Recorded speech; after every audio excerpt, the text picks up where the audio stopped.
Hi, everybody. Welcome to another Chats with Children. I hope you're safe and well. Today, I'm delighted to be joined by Simon Ward, who is Professor in Translational Drug Discovery, Director of Medicine's Discovery Institute at Cardiff University. But we're not going to be talking about his role there, sadly. But we are going to be talking about his other role, which is as one of the conference directors for the upcoming ELRIG Drug Discovery 2023 in Liverpool, which is being held on the October 18th and 19th. And he's also on many other committees actually at ELRIG, but we're talking off camera and there's too many for us to go through right now. So Simon, first of all, it's lovely to see you. Thank you for joining me. How are you? Very good. How are you? I'm very, very well, actually. Hopefully it's sunnier in Cardiff than it is here in Surrey. It was a bit overcast looking out my window this morning. Yeah, Cardiff is famed for its fine weather, so it's sunshine. I'm glad to hear it. Now, uh, before we start talking about Drug Discovery 2023, for those people who are not familiar with ELRIG, would you mind giving viewers a quick overview of who ELRIG actually are and what they do? Yeah, so ELRIG is a big not-for-profit organisation, arranges a whole series of scientific events through the year, has got a really diverse community of volunteers as part of that from all sectors of the workplace and community, and essentially puts on a programme of events that essentially is driven by the audience that wants those events. Fantastic. Now, as I mentioned, you work on many, many committees and you're also the conference director for the upcoming event. So what's your history with ELRIG and why have you got involved in ELRIG and done it for so long? Yeah, so I used to work at GSK in the past, which had a lot of association with ELRIG, and it had a lot of association around the automation and the robotics and the screening, and I thought that's what ELRIG was, essentially. So a slightly niche, slightly maybe even nerdy robotics themed Right. only. And then I spoke, I think, at a meeting quite a few years ago and was absolutely startled by the breadth of what was going on. And actually saw for the first time really the scope and size that is ELRIG. So that was what opened my eyes to it. And then I got the opportunity a few years ago to get involved as a conference director. And this was just before COVID. So in the sort of more coming through to the more complicated times of conference arranging. But then, yeah, really saw that there's a huge range of talks and range of science going on at the drug discovery meeting in particular. And so that's been my sort of journey through into the arranging of the meetings at the moment. Brilliant. Now, um, I'm talking about Drug Discovery 2023, then for people who've never been, and I know obviously it came back to live events in Liverpool, in fact, 2 years ago, and then we had Excel last year. So people not familiar with the actual event, though, could you give us a quick overview or a feel for what the event is and what it covers normally? Yeah, so this is a huge event. And I think that's one of the things that's good to get across. It's a huge event and it's a free event. So it's 2 days of back-to-back scientific talks with a huge range of speakers and huge diversity of topics being covered, an enormous range of exhibitors and technical exhibitors as well, with really strong themes coming through in terms of early career support, networking support, bringing the sort of earlier scientists involved as well, and giving them, particularly the poster presentations, an opportunity to engage. But it is essentially a huge drug discovery conference, and it's one that's very well known in certain parts of the community and not so well known in other parts. Right. Now, there are four tracks, if I'm correct, for Drug Discovery. So what are the four tracks? And I know you're responsible for one particular one. So if you could quickly run through, I don't want to go through all the topics in the tracks, obviously, but just what are the four tracks? And then we'll talk more specifically about the track you're responsible for. Yeah, so we've actually got four tracks on two sets of days as well. So we've got up to 8 tracks going on. So we can quickly list the 8 if that's Yeah, helpful. sure.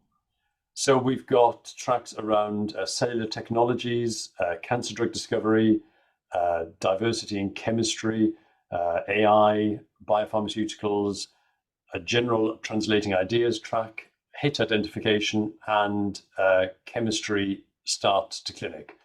So there's some common themes in there, but 8 diverse topics. And what are you responsible for? So I'm working specifically on the 2 chemistry themed tracks, and that was very much my role when I first came into the organising here a few years ago to try and embed the chemistry more strongly into ELRIG.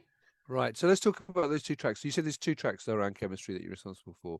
So I suppose as a layperson thinking about this, why have you picked those two topics as headings for those respective tracks, and why are they important for researchers and scientists out there at this time?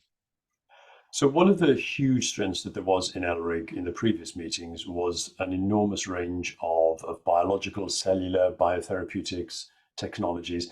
And there was always some chemical technologies in there, and medicinal chemistry is clearly a big part of the drug discovery process as well. And when I first started getting involved with ELRIG, it felt like there was a community that we hadn't tapped into so much. There were lots of interesting medicinal chemistry ideas, lots of new design and developing drugs ideas, but we hadn't really engaged with the chemists as well as we could. Right. So one of the things which we did a couple of ELRIGs ago then was start to reach out to the Royal Society of Chemistry. So I think one of the things ELRIG does really well is reach out to partner organizations and bring those in and enrich the program by doing so. Sure. So in wanting to reach out to the chemistry community, the Royal Society of Chemistry was the obvious one to do so. And I had a number of associations with them from the past. So we've now got through the two chemistry tracks. We've got one of them which we're doing jointly with the Royal Society of Chemistry, where they have driven the format and shape of that. And then one which we've done more traditionally through the ELRIG chemistry track. And so we've got the two running on two different days. Sure. And from the experiment, the first time we did this was last year, and we had a huge uptake in attendance and real enthusiasm for both. So it's been a really positive step forwards. Fantastic. So forgive me, because I can't remember what you said each track was. So on the first day, what is the chemistry track called, and what are some of the highlights that people can expect to see if they attend? Yeah, so on day one, the track's called Delving into the Diversity of Chemistry, Driving Molecules from Concept to Clinic. And it's a broad enough topic to bring in a range of potential themes. And a couple of the highlights for me in that track coming forward are that we've created some slots for early career presenters. So we've got a really nice mix of some slightly longer talks for the more established career presenters, and then some slightly shorter talks for the early career presenters to get a foothold in actually engaging with the community. And that diversity is actually a really positive thing. And one of the aspects that's very positive in terms of what the organizers have brought together for that particular track is that they've brought in a lot of modern synthetic techniques.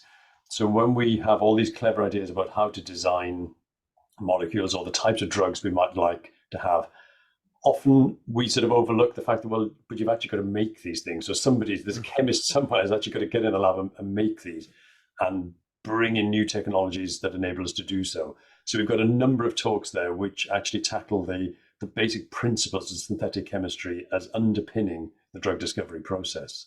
Right. And you mentioned some of the new techniques that are coming in there. So what are some of the new techniques which are coming into the sector that people are using?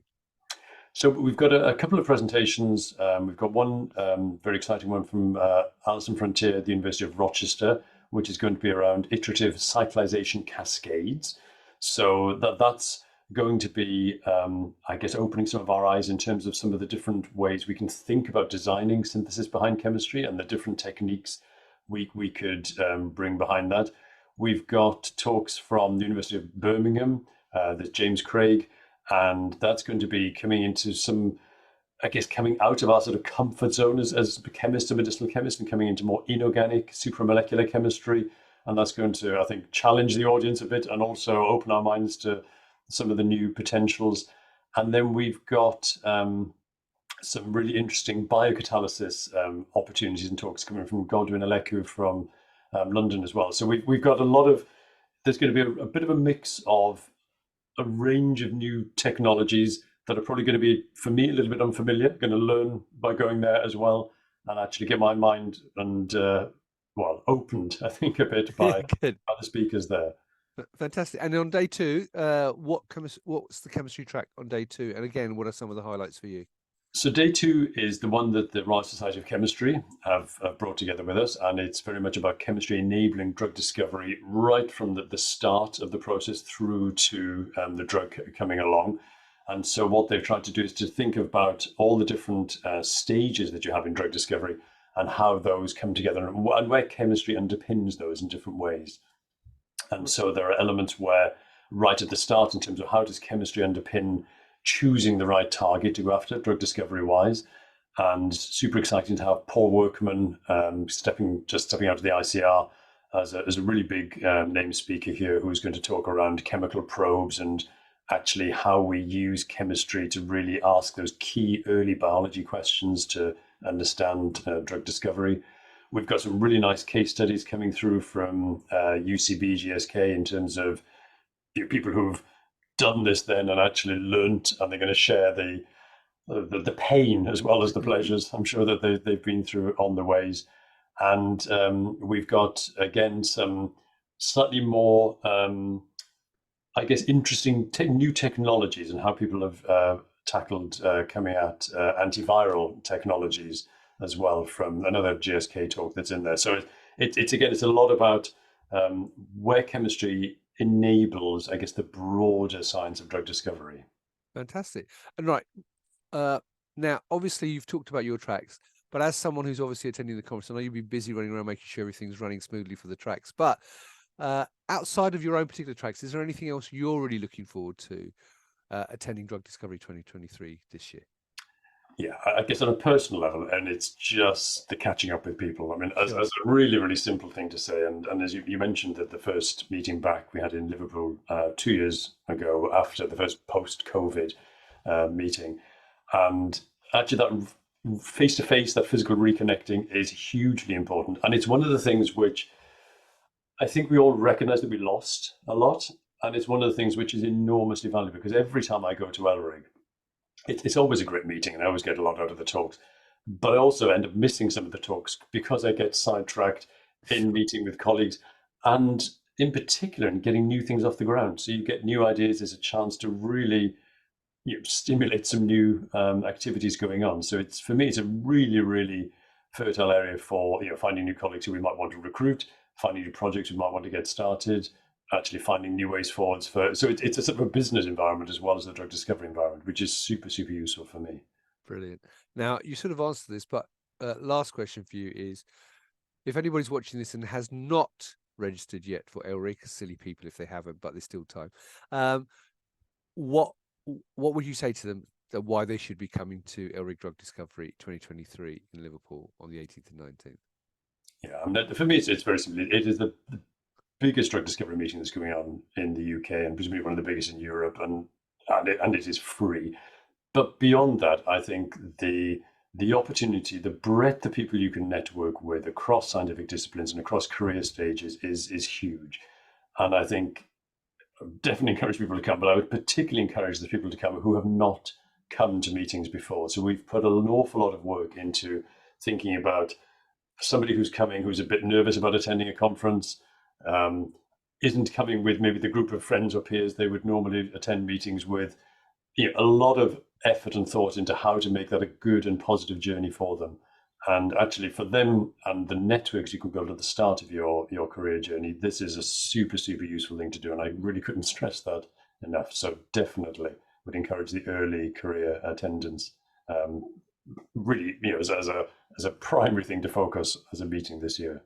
Fantastic, Sam. Well, look, I would concur with everything you said, actually, because it is a great event, and ELRIG is a great organisation. Not just saying that because I'm doing this interview, but because I go to a lot of events, and ELRIG do.